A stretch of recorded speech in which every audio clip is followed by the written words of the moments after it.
Dave, thank you so much for coming back on the podcast. You're the first guest I had on the podcast back in 2025, back in the day.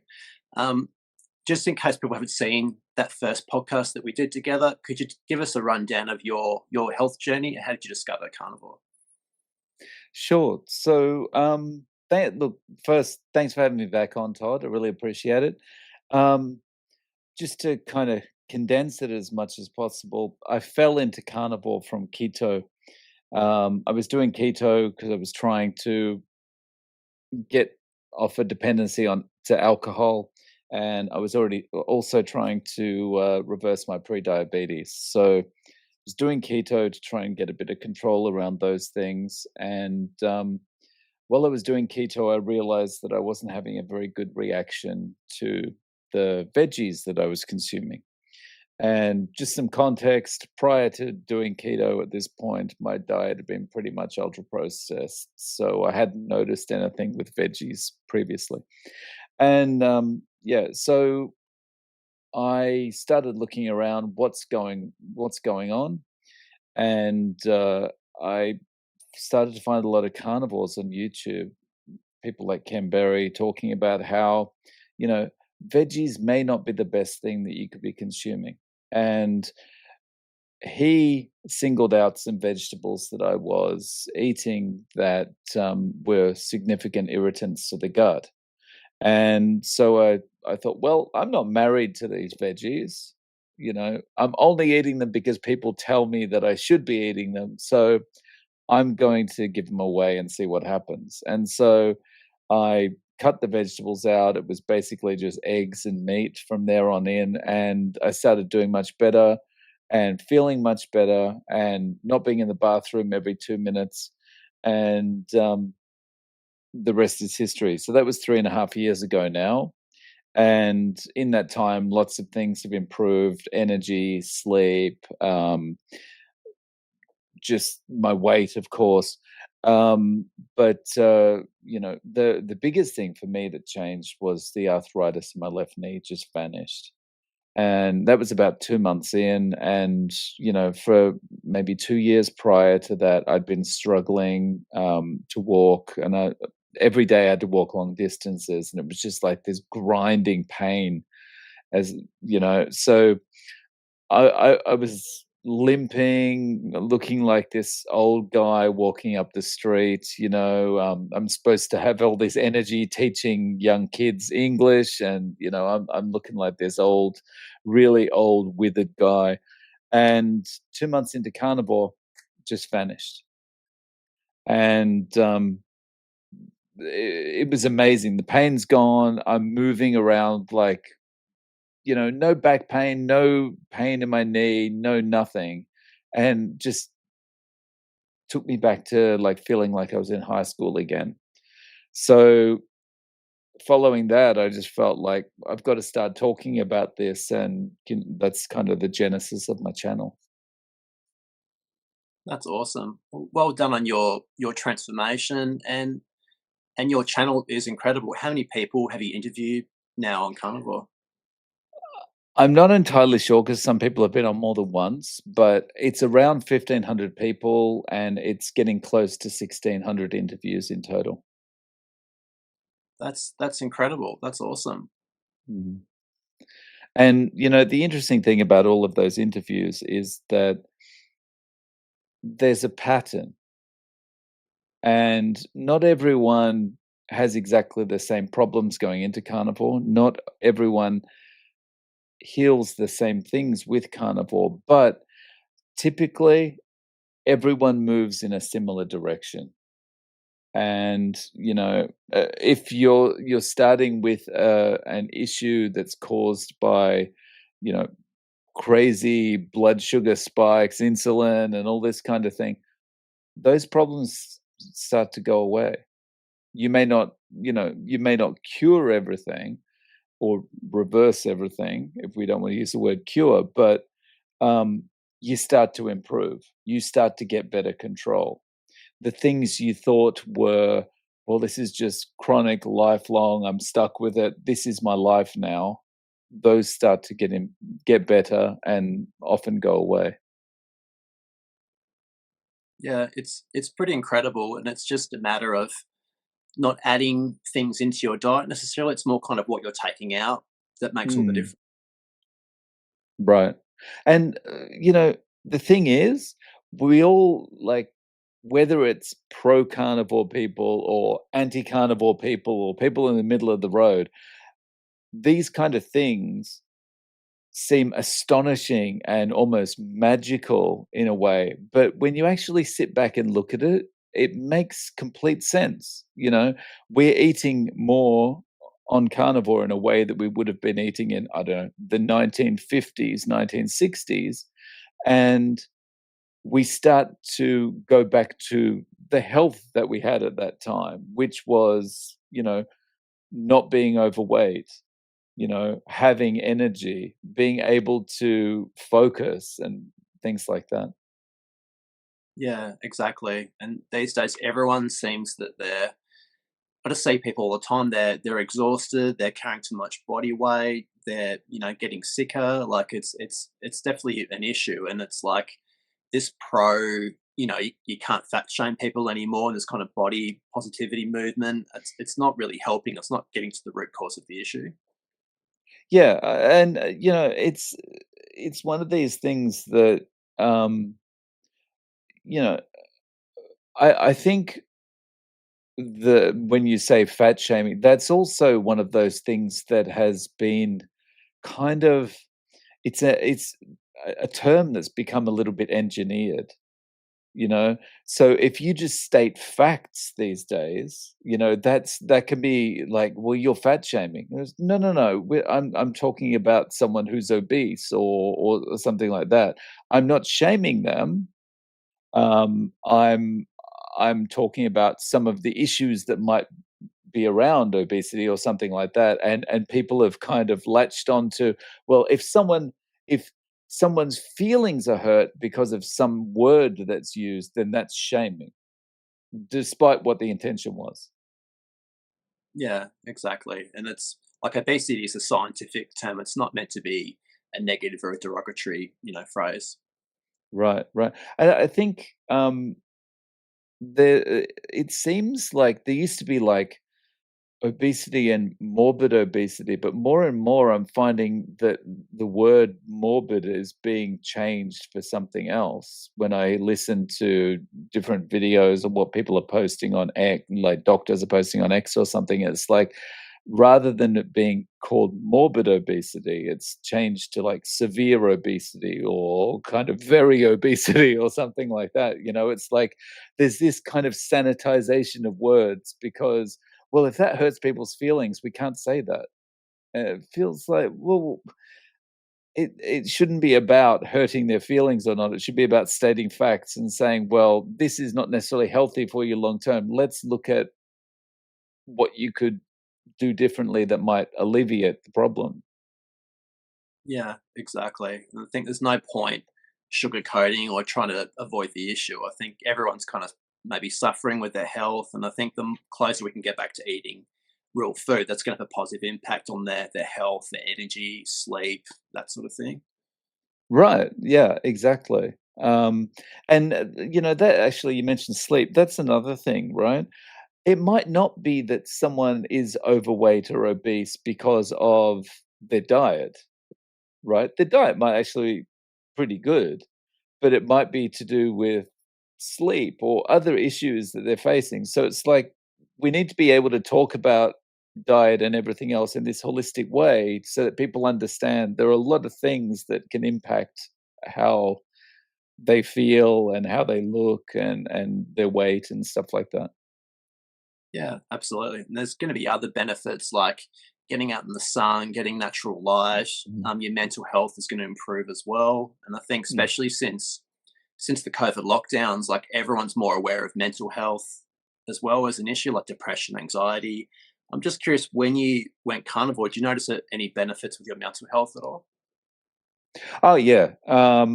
So everyone talks about the carnivore calm and that kind of thing, and I think that is something that happens. Like when you're not constantly messing around with your blood sugar and your insulin and that kind of thing, there is kind of this calmness because you've got this sustained energy throughout the day, you know?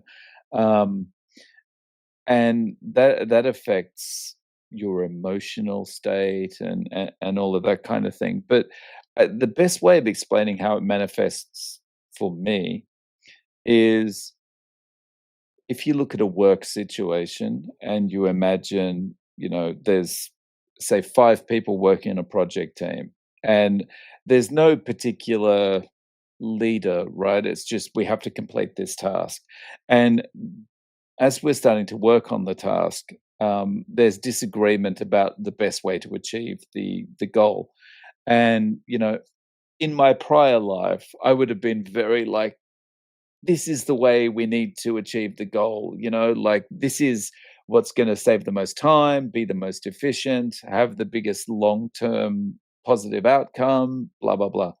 And I'd be so wedded to it. I'd be like fighting for my idea, and I'd be resentful if it wasn't the way that we went, and all of this kind of thing. And now I can kind of look at this situation and go, you know what? Actually, what does it matter? You know, if the company is, I don't know, 1% more profitable because of this, or 1% more efficient because of this change, and it goes because of my suggestions, who cares? Like, no one's going to appreciate my input into this in the short or long term. Like, there's no golden watches or prizes for this. Like, no one cares. All I'm doing is negatively impacting myself through like stress and worry about this and irritation and blah blah blah. And so now I can kind of step back and look at that more objectively and go, you know what, I don't care. At the end of the day, it doesn't impact my life at all. So it's those kind of situations I'm better in a better frame of mind about. That's awesome. Yeah, it definitely makes you more calm and you have that more kind of stable energy. You're able to kind of think outside the box and look at kind of multiple, solutions for things rather than getting emotionally tied to, to your way of thinking. Yeah, it's incredible. Mm, yeah. And when you've been in place when you work in large bureaucracies, which some of the companies I've worked for are, and you realize that a lot of the people that are working in those large bureaucracies are, you know, really just taking up space, and they're going through the motions and following checklists and all that kind of thing. When you've got this good idea and it's kind of threatened by these people that are, again, just taking up space, or, kind of just saying what the boss wants to hear and that kind of stuff, it can be so frustrating, winds you up so much. And it's just like, at the end of the day, this doesn't matter. You know, I I would have cared about this before, but I just don't anymore. And yeah, it's been fantastic for my mental health. Excellent. And for 2026, it's the start of the year. Everyone's sort of made the New Year's resolution thing. Okay, maybe I need to get into shape. I should join the gym. If people are interested in starting carnivore, how would you recommend they go about it? Um, I think the so firstly, let me say I think often one of the questions I ask around this is like, should you kind of go in cold turkey or should you transition in slowly? And I think that's person by person. Um, and I'm also one of those people that's kind of an all or nothing person. But I didn't just jump into carnivore because I was keto before I was carnivore, and I've been keto a number of times over a period of 2 decades. So to to be responsible about saying just jump in, I uh, I can't really offer that advice because I didn't do it myself when I look at it like logically about how I went in there. So I would say if someone's getting started, they should probably move into keto and treat that as you are ripping the band-aid off, just going into keto, because like you're getting rid of processed foods. Unless you're going to the keto treats, but I would avoid doing that. Um, Going into keto is ripping the band-aid off. And go keto for a few weeks and you'll start to improve. You will start to feel better. Every single time I've done keto in the past, my sleep has been the first thing to improve. And when your sleep improves, everything about your life improves.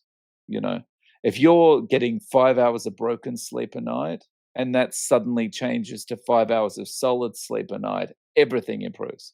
So I would say jump into keto first, stay there for a week, 2 weeks, whatever. Um, and if there is, if you have been on a diet which is pretty much ultra processed or whatever, you'll go through the keto flu thing or whatever there, then start moving towards carnivore. And when you're keto, moving towards carnivore really just means reducing the the small amount of veggies that you're currently consuming. And yeah, that's how I would move in. But the whole time, whether it's keto or carnivore, take one day at a time. Um, we've got this habit as humans of kind of making a decision. I'm going to do this thing, and I'm going to do it forever. And what happens is when we get started with something, whether it's a new hobby, it's a change way of eating, it's an exercise regime, whatever it is, we go in like hard at the beginning, the first day or two, and then we start to think about it and go, oh, how am I going to keep this up? How am I possibly going to be able to do this for the next year, the next decade, the rest of my life? And then because you start projecting out there, and then you start asking yourself questions like, is this really possible? I've never done anything like this before. I've never committed to anything properly ever. I can't even save money and all this kind of thing. And so then you start talking yourself out of it and go, oh, yeah, I'm never going to be able to do it. Oh, look, that ice cream looks pretty good. And, you know, you're talking yourself out of it and you eventually just go, stuff it. I'm just going to go back to the way I was eating before. And, that my favorite TV show's on and I can have my favorite food with that. And, life's back to normal again. And then, of course, the next day you feel like crap. But um, what I would say is don't think, okay, I'm going to go hard. I'm doing it forever. Right. Start off and just go, I'm doing it today. That's it. I'm only doing it today. And just get through today. And don't think I have to do it tomorrow as well. Just think about today. You wake up the next day, you feel better. That improves your resolve, and then just focus on getting through the next day, and keep doing it a day at a time, as if it was something like AA. And you're more likely to have success that way, I think, because then the kind of questioning yourself doesn't come in. Yeah, that's a really good way of putting it. And I think when I started carnivore, I was kind of counting down the days. If I can just do 30 days, I can stick with it. But as you said, focusing on one day at a time, living in the moment, don't worry about what happens tomorrow. It makes it much easier, and those habits just kind of build, with time.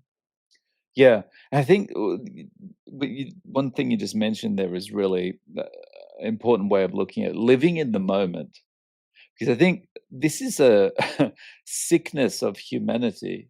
You know, like we're so focused on what's coming ahead or the outcome or whatever. We can't appreciate the right now.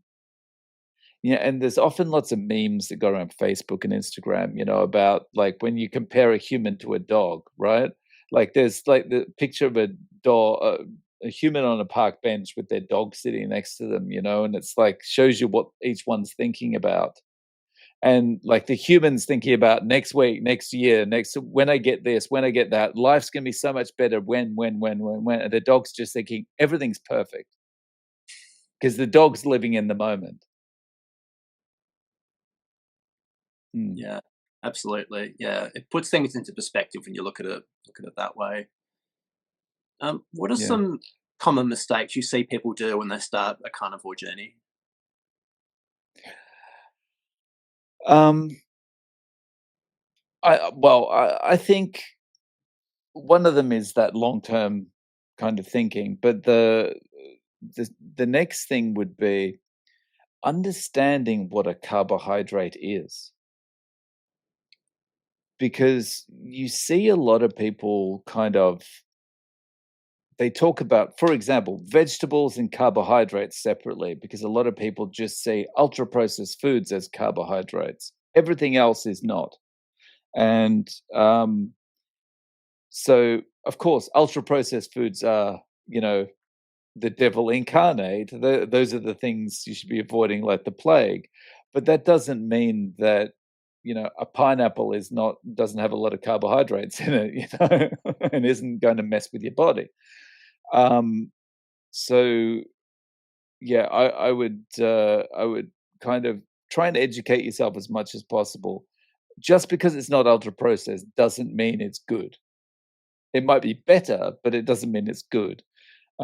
And so you see a lot of people kind of saying stuff like, "Well, I've been strict carnivore for a week and nothing's happened," and it's like, well, they're still eating rice or you know whatever it is, you know, because they don't. It's not coming out of a you know shiny, colorful package or something, so they think, well, it must be okay. So make sure you actually understand what a carbohydrate is. Um, and What other mistakes do people make? Because I'm tending to speak to people who are heavily into carnivore, I don't come across you know, the mistakes that people are making as much, you know. But the things I would, oh, well, most people in the carnivore community would know this, but you know, seed oils are not good for you. You know, you've only got to look at how they're produced to know that, right? You don't need a study to tell you the seed oil is good or bad. You just have to look at, you know, how they clean it, how they deodorize it, all that kind of thing to know it's bad for you. But I think because it's a fat, people can often think, well, it's going to be okay for me because it's not a carbohydrate, and so it's got to kind of differentiate saturated fats versus kind of seed oils, vegetable oils, whatever you want to call them. That would be something that's important to learn early because you know you don't want to be going into keto or carnivore, eating canned fish and drinking the oil out of the can and stuff like that because that's high fat. You know, you've got to be careful of the fats you're consuming. Yeah, absolutely. So yeah, I would definitely stick to beef tallow, butter, or just get fatty meat. That's usually the Mm. cheaper option anyway. So yeah, it's actually quite simple and quite straightforward. Yeah, yeah. And for you, do you find do you go kind of go for like are you like a higher fat carnivore or are you more sort of protein focused? I I don't think about it so much. But I will say I can't go like ballistic with the fat because I have problems if I do that. But I'm not I, I I'm not kind of someone who thinks, well, I need to have more protein in this meal, or I need to make sure that I'm keeping my fat to a particular thing. I just kind of I'm lazy. I don't like measuring. I don't like counting. I don't like any of that stuff, which is why like something like a low calorie diet or something is just like not good for me because you have to think and you know count and you know so yeah, basically, I just put everything in a pan, and if it tastes good, and that's it. Yeah, Awesome. So could you talk us through what's on your menu and how many meals are you having? yeah. So typically one meal a day, and that meal is usually breakfast. that's not for any reason other than I'm just kind of a creature of habit, and I feel better kind of able to concentrate and focus and stuff once I've eaten something. Um, that said, I won't eat if I'm not feeling hungry, um, but that meal is typically like 8 to 10 eggs scrambled, and then about half a kilo, pound of ground beef on top, or um, kind of thinly sliced beef. And the thinly sliced beef is great because, there's often, it's very, very fatty. Um, and yeah, that I used to put cheese on that as well, but I don't do the cheese anymore because it seems like I have a bit of an inflammatory response to cheese. So cut that out. And I put salt on that, and I'm usually good. One meal a day, I can focus, and I don't kind of sit there thinking, "Oh, I need to eat something else now. What am I going to eat?" All that's gone, which is great. I don't have that kind of food noise going around, or that looking in the fridge for no reason, just kind of, "Oh, what's in here?" None of that stuff. That said, if later on in the day I am feeling hungry, then I'll eat a second meal, but that's unusual. Gotcha. Yeah, it's funny. I had my parents in town recently, and they sort of asking about my diet. They said, "Well, you look good, but do you feel good?" I'm like, "Yeah." Asking me like, "Oh, what do you do if you want a snack?" It's like I don't really need to snack. I'm just not hungry like I used to be. Like the hunger's sort of just gone down so much. Hmm. Yeah, I think that's one of the things that's hardest for someone not doing carnivore to understand is that you don't have the need to snack because it's a complete perspective shift, right? Because we're always told you need to eat small meals more regularly and all that kind of thing on a standard diet. And um, there's, of course, when you're eating a standard diet, you feel like you have to eat more often and more regularly. It's like I couldn't go 2 hours without eating something. I finish breakfast and I'm thinking about what I'm going to have from Starbucks before I get to work in the morning. That kind of thing. Um, and so when someone says, "Well, I only eat once a day," or "I only eat, you know, 2 meals a day, but then I fast for 48 hours a week," or something like that. And it's like, this is impossible. What kind of person are you? Um, but it's because you can't imagine not being hungry. Um, and when you move over to carnivore and you get fat adapted, well, that's what happens. You don't feel hungry. And I think that's the biggest indication that it's the correct way to eat because that's what most other animals are like, right? Like a tiger or a lion is not gorging on food every 2 hours, like they'll eat something, they'll go and rest, and like probably another animal could kind of walk past them in the distance, and if they're full and they don't feel the need to eat it, they're not going to go and run after the thing. Yeah, exactly. There's definitely no snacking in the animal kingdom that I know of. It's basically I mean, that's it. A dog will eat anything whenever it's given to the dog, right? But we've trained the dog into that, right? And that's why dogs get the same diseases that we get because we're feeding them the same rubbish as often as we're eating, right? yeah, exactly. It actually made me think when if you have an overweight pet, the first thing the vet will ask was, well, what are they eating and how many meals are they having? And it's just a matter of kind of reducing the amount of food that they're eating and cutting out, things they shouldn't be eating. That's all. Right, but if you go to the doctor and you're obese, the doctor will be like, "Oh, poor you, you must have the obesity gene or something," like it's a completely the advice and the way of looking at things is completely different. Yeah, absolutely. Yeah, it's an interesting time we're living in. I feel like the carnivore sort of space is growing, but it's like there is a bit of pushback. It's like when the keto diet was really popular, there was sort of pushback from nutritionists saying, "Oh, that's dangerous. Shouldn't be doing that." Mm. Yeah, I mean, I did Atkins the first time in would have been 2001, I think. So that's 25 years ago. And yeah, the things that were on the TV about it and in the newspapers are the same things that people say about carnivore now. So but it's constantly kind of, I don't know, trying to demonize whatever is not the kind of standard way of eating. But if the standard way of eating was good for us, then we wouldn't be in the state we're in now. Yeah, absolutely. And what are your thoughts on the new food pyramid, the new food guides that have come out in the US? I I mean, I think it's good. It's like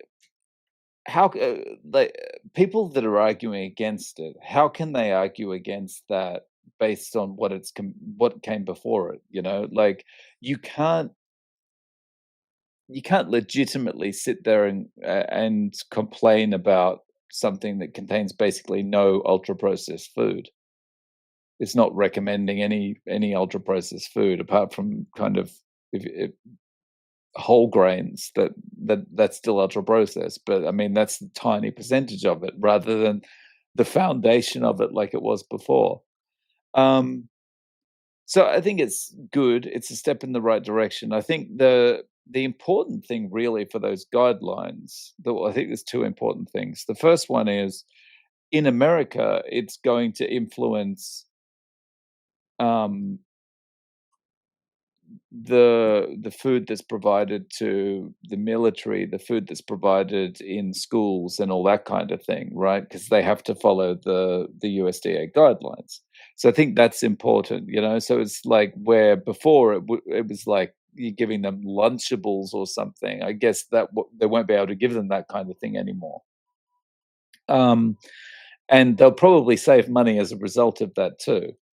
Um, but the second thing that I think is important about it is eventually other countries, what happens in America typically filters into other countries, right? So eventually, countries like Australia are going to look pretty silly if they're still recommending a wholly plant-based diet. Like Belinda Fetke posted recently about how the current Australian food guidelines and like the the brochure they have for it is like it's got a picture of an apple on the front with like all kinds of plant-based stuff pictured inside the apple.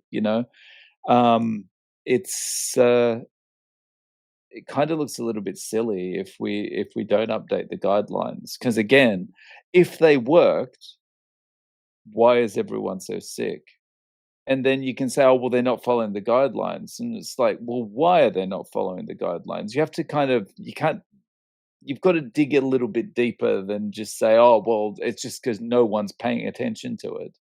It's like, well, they probably did for a while. They probably tried it. They probably took the advice from their doctor for a while until they realized they were hungry all the time and they weren't getting any better and they weren't losing weight the way they were promised and, all that kind of thing. So, yeah, hopefully it has some influence. Of course, it's not carnivore, but I think releasing these guidelines, they probably had to strike a balance, Mm. right? Because if they're going to go out and recommend a carnivore or a keto approach to eating, there's a lot of the they open themselves up a lot more to people kind of saying, well, this study says this about saturated fat and blah blah blah blah blah. And so it just gets shot down really quickly. No one trusts it, no one believes it, and whatever, right? So I think it's one of these things where they have to take baby steps. And so it's a good first step. Yeah, I agree. It's a positive step forward. It's not quite, the drastic change I would like, but I think you got to kind of, make small changes over time. Maybe, I don't know, maybe 2 or 3 years down the track, they'll revise and sort of tweak the ratios of carbohydrates to protein a little bit. But yeah, I agree. It's definitely a step in the right direction. Mm. It's like I think they still limit saturated fat to 10% of all energy consumed or whatever. Um, and I think that's another signal. Like, I don't believe that someone like RFK Jr. thinks you should be downing canola oil or something, right? Like, he probably thinks that saturated fat can make up a bigger proportion of your diet. But um, again, if they come out and said, 30, 40% of everything you consume can be saturated fat. Again, you've got all these people that can say, no, well, we've had studies for years that say saturated fat is contributes to heart disease and all this kind of, and so again, it just would get shut down. So, mm, Yeah, exactly. I think they're trying to maybe cover themselves as well from a legal perspective. Like, I didn't agree with the dairy recommendation, and 2/3 of the population or so have a dairy intolerance. Like, yeah, it's right. that's interesting. Yeah, yeah. And, I think they could have safely dropped the bananas off the picture. I think, bananas are not exactly the best thing that you can be eating, but anyway. Yeah, exactly. Do you have any tips or strategies for navigating social situations on carnivore? Well, I can tell you what my experience was. And that when I was moving into carnivore, I knew that because of my personality, that given the opportunity to go back to having a drink or eating some kind of carby, ultra processed food, if it presented itself, I was going to go there, you know. So I, I I know myself pretty well in that regard. That I'm not good at not good at self control. So if I'd been say a week into carnivore, 2 weeks into carnivore, and then a friend had called me and said, "Hey, we're having a barbecue at our place. You want to come round on Sunday?" I'd have been like, "Yeah, okay," and I would have been thinking to myself, "Okay, that's fine. I'll go there, but I'll stick to my guns. I'll just have meat at the barbecue. I won't have any alcohol. Blah blah blah." And I would have been there half an hour, see my friends drinking, enjoying themselves, whatever, and I would have just been straight back into it, you know. So for me, when I started, uh, because I know myself, I just contacted friends and I said, "Look, I'd love to catch up over the next little while, but it's not going to be good for me getting off the alcohol if I do that. So for the next couple of months, if you're having something, just don't invite me. Just pretend I'm overseas or something. Just don't invite me to anything." And yeah, so I just made myself a recluse for a couple of months from social events, and that worked for me. But that's because of my personality. Some people can moderate things, or some people can kind of look at that stuff and not not feel tempted because they've made a decision and they're sticking with it. But that's just not me. And so that worked. And now, I mean, it was even like about 3 months in, I could go to a bar with friends, watch them drinking, sit there with an iced coffee or a sparkling water or something, and enjoy the conversation and not feel like I was missing out. But it took a good 3 months to get over that hump. Gotcha. Yeah, that's a really good way of phrasing. I think people need to be really honest with themselves and think, okay, what's my personality? Can I moderate? If I can't moderate, then yeah, I'm one of those people I just can't have chocolate in the house. Otherwise, I'll just go through it. So I'll just I know what I'm like. I'm just not going to bring chocolate or sugar into the house. Yeah, I think one of the other things is what can be frustrating for people, even once they've been carnivore for 6 months, a year, something like that, is situations where they'll be out at a restaurant and their friends will be going, "Oh, just have a little one, just have a little bit of ice cream, just have a little bit of the cake, just whatever." And that can be frustrating, even though they don't feel like they have to have it, right? They just people shoving it in their face, they feel uncomfortable, right? But I think if it's not something you're tempted by, I would say kind of try and reframe it in your mind about why people are offering you the stuff.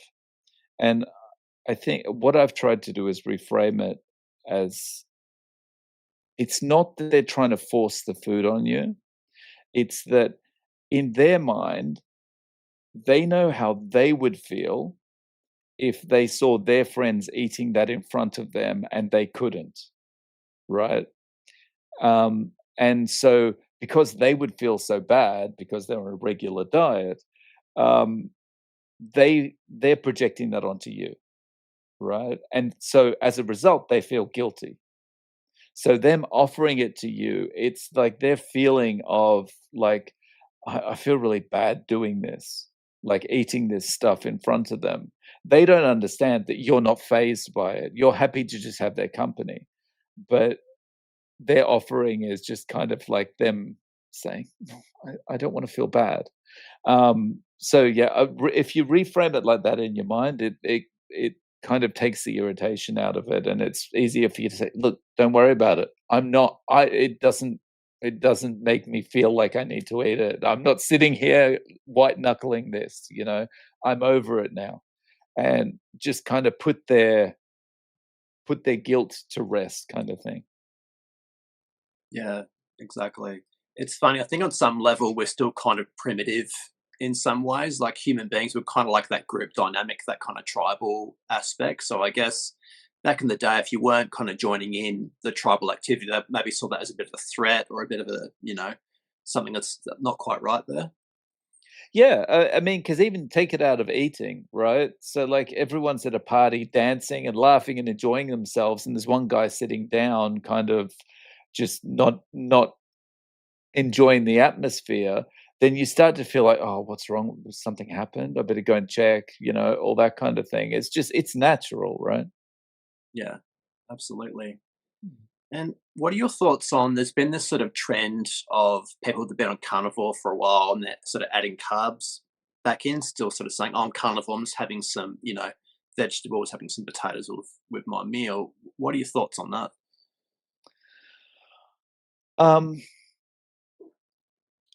I I kind of feel like if they want to do it, that's fine. Um, and each to their own. And some people can do that and be fine. I mean, Paul Saladino drinking his honey and doing his whatever. Do you drink or eat honey? I don't know. Doing all the fruit and all and the desiccated testicles on top of it and all that kind of thing, right? Like that seems to work for him because he still looks fit and healthy and whatever, right? But that doesn't work for the majority, as we know. Look at the state of everyone, right? Um, and so I would say, look, if it's working for you, whatever, go for it. You do you, right? But I know for me and a lot of people like me, um, their body doesn't do well with carbohydrates. It's like you go, oh, I'll just have that one thing, whether it's that one thing of honey or that one bag of nuts or whatever it is, right? And it just set you off. And before you know it, you're under a box of Krispy Kreme donuts in your bed with a stomach ache. And so, yeah, it might work for you, but this is also where you got to know yourself and know what your triggers are and all that kind of thing, right? So, when you think about trigger warnings, they should be on ultra processed foods, like because they will trigger most people to just consume more. I mean, Pringles don't lie about it. They're telling you up front. Once you pop, you can't stop, and that's me. Like, so yeah, I think for most carnivores, the reason they're carnivore is because the reason they found carnivore is because carbohydrates didn't impact their body in a positive way. And if they stay off the carbohydrates, they do really well. there are some people that can bring some in, good on them, but otherwise, yeah, I think, yeah. I'm kind of live and let live. If that's working for you, do it. Because it's the same with vegans, right? I don't care if someone is vegan. I'm not gonna go after someone because they're vegan, but also, I don't want those vegans to come after me either, you know? Yeah, it's funny watching the comments section on some of these posts and YouTube videos and people sort of arguing, "Oh, you can't do that. That's not carnivore." People saying you can. Like it's hilarious. It does sound like a very vegan-esque sort of conversation. Well, I think the other thing is, right, like, so you're carnivore, you've eaten nothing but maybe you're very extreme, maybe you've done lion for, like, 5 years. All you've eaten for 5 years is, like, steak, liver, um, and salt, right, and water, and you've done that for 5 years, right? And then you have that one day where you eat something with carbs in it, you know? You have some bread because you were out at something or whatever it is, right? That one day, does that negate the whole 5 years? Are you no longer carnivore now because you had that one piece of bread? Like, I think, there's kind of, if people are eating mostly red meat, I don't think the police should be out chasing them down because occasionally they have a macadamia nut or something, you know? Yeah, exactly. It's pretty funny. Like I think some people just shouldn't be on social media. They should just avoid it. Boss. Yeah. And, like, I mean, I understand why some people can get passionate about it because they know how it affects them, but again, it's not like that for everyone, and just because someone had, I don't know, a can of Pringles one day, it doesn't mean they should be handing in their card, you know? Because it's like me, I still drink coffee. Does that mean I'm not a carnivore, you know? It's and yeah, so I think, it serves as more of a distraction for, the actual carnivore haters to go, "You see, they're just like vegans." Yeah, it's pretty entertaining. It's yeah, I find it quite amusing, and I have looked at like my coach recommended having honey and fruit before a workout, and I didn't feel that gave me any benefit, so I just find it best to cut that stuff out. But however, I did notice the next day I was thinking about the honey and the fruit, which was interesting. Like I thought, oh, if I just have a bit more, I might feel better. And then I thought, hang on, that's the addiction talking. I'm just not gonna listen to that. So, yeah, I think that's, so I think given the same situation, I think I might have kind of thought about that the same way because, and I'll tell you why I would have. It's because, um, I would have turned it down when he first mentioned it. I would say, "No, I'll be fine," and I would have probably done all right, fasted or however you did it. But then the next day, I would have been thinking about, "Oh, maybe it," because it's almost like someone kinda gave me permission. It's okay, and it's gonna be offset by the exercise that I do and blah, blah, blah, blah, blah. And it's like that kind of, it doesn't take long for your mind to start almost acting against its interests. Yeah, exactly. You can kind of persuade yourself to think it's a good idea, but I think you got to kind of look at the bigger picture. Like at the moment, I value my health and having good energy and sleeping better and having good mental health rather than the addiction part of it. I think you got to turn that brain part of your brain off in a way. Yeah, yeah. So, actually, this brings up an interesting thing when you think about persuasion. So, um when you look at TV commercials or you read sales pages and stuff like that, right? It's very emotional, right? You can't sell using logic, right? Because people don't buy using logic. They think they do, but they don't. right? People typically buy things on emotion and then later justify it using logic. They go backwards, right? They do it the opposite way that they should. But that's just how the brain works. And I think we kind of do a similar thing with food, right? We do everything emotionally and then we'll try and go back and logic our way out of it. Yeah, it's pretty funny. We're pretty good at convincing ourselves that we do things that we know are bad for us. We're good at convincing ourselves, oh, we really need to do that because, maybe we've had a tough day or my boss got angry with me, I've had a stressful Yeah. week. Like, yeah, we're pretty good at that stuff. Yeah, yeah, yeah. Definitely. Dave, what social media are you on? How can people get in touch with you? The best place to find me is on YouTube. People can either search on No Carb Life or at Zero Carb, and my big wide open mouth will come up, and yeah, you can't miss the channel. Awesome. I'll leave a link in the video description and people can check out what you're doing.